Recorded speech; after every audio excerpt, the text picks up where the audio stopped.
Greetings and welcome to the April 27th edition of Reading Through the Bible in a Year from Mighty Through God.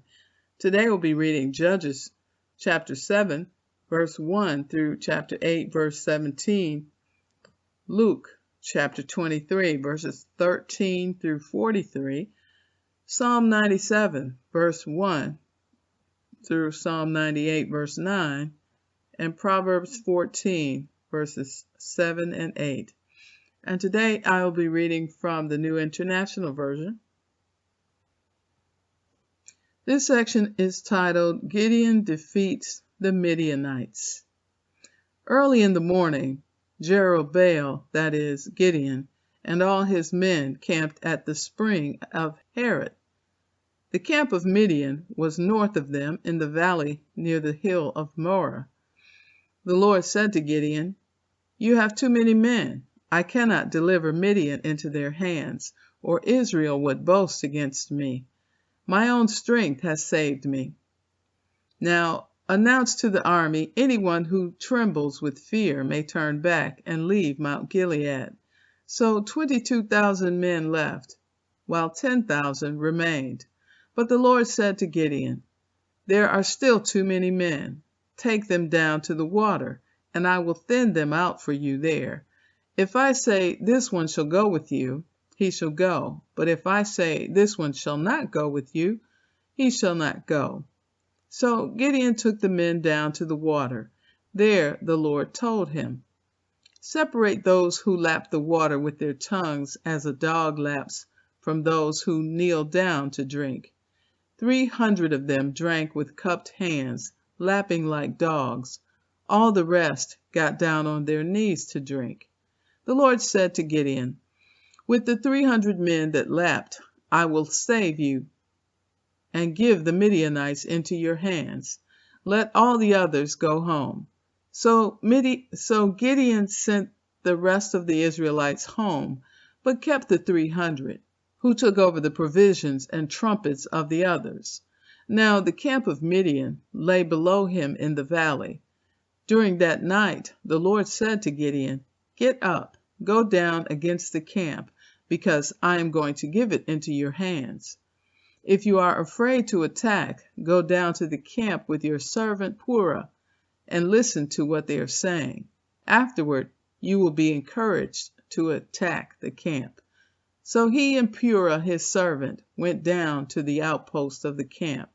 The Midianites, the Amalekites, and all the other eastern peoples had settled in the valley, thick as locusts. Their camels could no more be counted than the sand on the seashore. Gideon arrived just as a man was telling a friend his dream. "I had a dream," he was saying. "A round loaf of barley bread came tumbling into the Midianite camp. It struck the tent with such force that the tent overturned and collapsed." His friend responded, "This can be nothing other than the sword of Gideon, son of Joash, the Israelite. God has given the Midianites and the whole camp into his hands." When Gideon heard the dream and its interpretation, he bowed down and worshipped. He returned to the camp of Israel and called out, "Get up! The Lord has given the Midianite camp into your hands."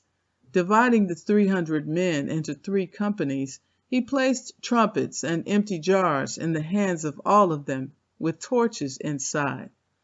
"Watch me," he told them. "Follow my lead. When I get to the edge of the camp, do exactly as I do.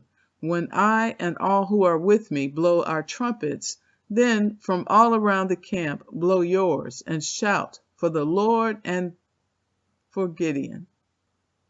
Gideon and the 100 men with him reached the edge of the camp at the beginning of the middle watch, just after they had changed the guard. They blew their trumpets and broke the jars that were in their hands. The 3 companies blew the trumpets and smashed the jars. Grasping the torches in their left hands and holding in their right hands the trumpets they were to blow, they shouted, "A sword for the Lord and for Gideon." While each man held his position around the camp, all the Midianites ran, crying out as they fled. When the 300 trumpets sounded, the Lord caused the men throughout the camp to turn on each other with their swords. The army fled to Bethshittah toward Zererah, as far as the border of Abel-Meholah, near Tabath. Israelites from Naphtali, Asher, and all Manasseh were called out, and they pursued the Midianites. Gideon sent messengers throughout the hill country of Ephraim, saying, "Come down against the Midianites and seize the waters of the Jordan ahead of them, as far as Beth-barah." So all the men of Ephraim were called out, and they seized the waters of the Jordan as far as Beth-barah. They also captured 2 of the Midianite leaders, Oreb and Zeeb. They killed Oreb at the rock of Oreb, and Zeeb at the winepress of Zeeb.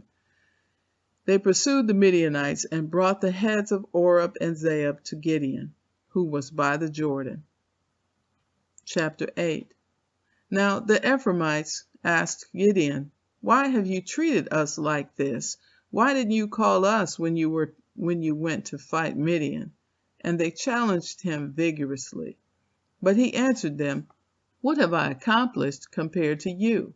Aren't the gleanings of Ephraim's grapes better than the full grape harvest of Abiezer? God gave Oreb and Zeeb, the Midianite leaders, into your hands. What was I able to do compared to you?" At this, their resentment against him subsided. Gideon and his 300 men, exhausted, kept keeping up the pursuit, came to the Jordan and crossed it. He said to the men of Succoth, "Give my troops some bread. They are worn out, and I am still pursuing Zebah and Zalmunna, the kings of Midian." But the officials of Succoth said, "Do you already have the hands of Zebah and Zalmunna in your possession? Why should we give bread to your troops?"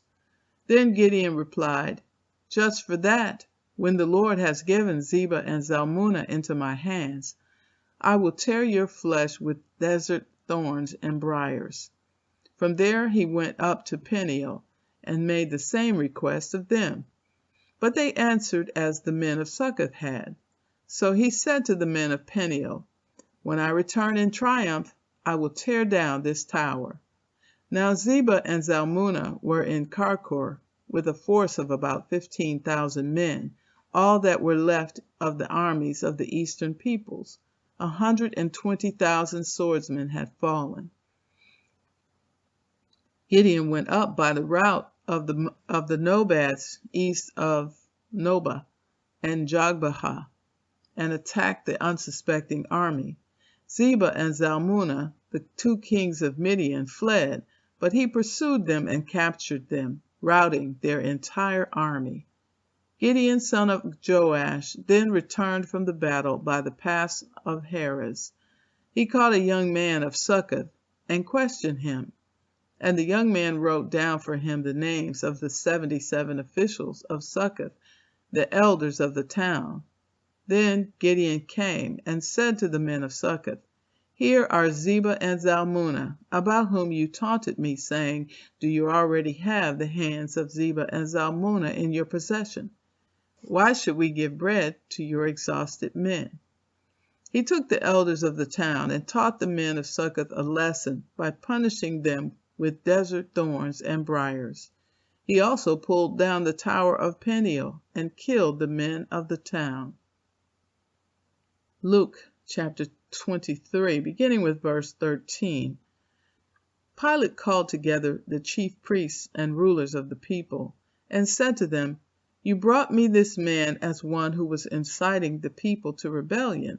I have examined him in your presence, and have found no basis for your charges against him. Neither has Herod, for he sent him back to us. As you can see, he has done nothing to deserve death. Therefore I will punish him and then release him." But the whole crowd shouted, "Away with this man! Release Barabbas to us!" Barabbas had been thrown into prison for an insurrection in the city and for murder. Wanting to release Jesus, Pilate appealed to them again. But they kept shouting, "Crucify him! Crucify him!" For the third time he spoke to them. "Why? What crime has this man committed? I have found in him no grounds for the death penalty. Therefore I will have him punished," and then released him. But with loud shouts they insistently demanded that he be crucified, and their shouts prevailed. So Pilate decided to grant their demand. He released the man who had been thrown into prison for insurrection and murder, the one they asked for, and surrendered Jesus to their will. As the soldiers led him away, they seized Simon from Cyrene, who was on his way in from the country, and put the cross on him and made him carry it behind Jesus. A large number of people followed him, including women who mourned and wailed for him. Jesus turned and said to them, "Daughters of Jerusalem, do not weep for me. Weep for yourselves and for your children. For the time will come when you will say, 'Blessed are the childless women, the wombs that never bore, and the breasts that never nursed.' Then they will say to the mountains, 'Fall on us,' and to the hills, 'Cover us.' For if people do these things when the tree is green, what will happen when it is dry?" 2 other men, both criminals, were also led with him to be executed. When they came to the place called the Skull, they crucified him there, along with the criminals, one on his right, the other on his left. Jesus said, "Father, forgive them, for they do not know what they are doing." And they divided up his clothes by casting lots. The people stood watching, and the rulers even sneered at him. They said, "He saved others, let him save himself, if he is God's Messiah, the chosen one." The soldiers also came up and mocked him. They offered him wine vinegar and said, "If you are the king of the Jews, save yourself." There was a written notice above him which read, "This is the King of the Jews." One of the criminals who hung there hurled insults at him. "Aren't you the Messiah? Save yourself and us." But the other criminal rebuked him. "Don't you fear God?" he said. "Since you are under the same sentence, we are punished justly, for we are getting what our deeds deserve. But this man has done nothing wrong." Then he said, "Jesus, remember me when you come into your kingdom." Jesus answered him, "Truly I tell you, today you will be with me in paradise." Psalm 97. The Lord reigns. Let the earth be glad. Let the distant shores rejoice. Clouds and thick darkness surround him.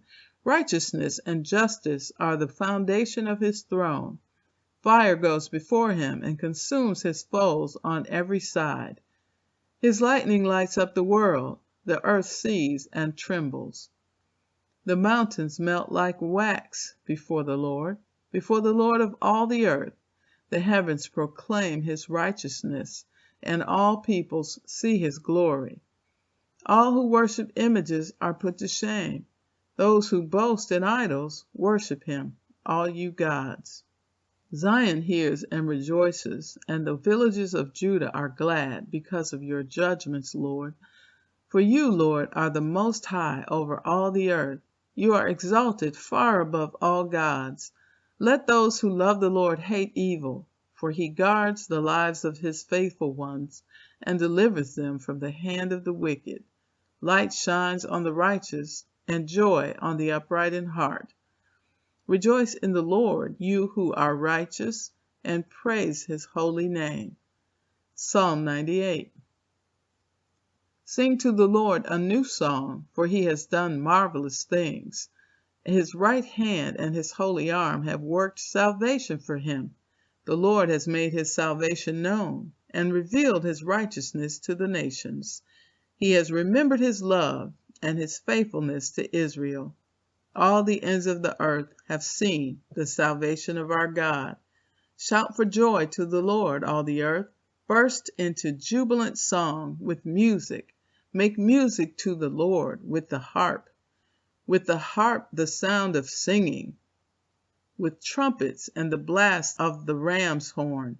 Shout for joy before the Lord, the King. Let the sea resound and everything in it, the world and all who live in it. Let the rivers clap their hands. Let the mountains sing together for joy. Let them sing before the Lord, for he comes to judge the earth. He will judge the world in righteousness and the peoples with equity. Proverbs 14, verses 7 and 8. Stay away from a fool, for you will not find knowledge on their lips. The wisdom of the prudent is to give thought to their ways, but the folly of fools is deception. And so concludes the reading for April 27th. Be blessed.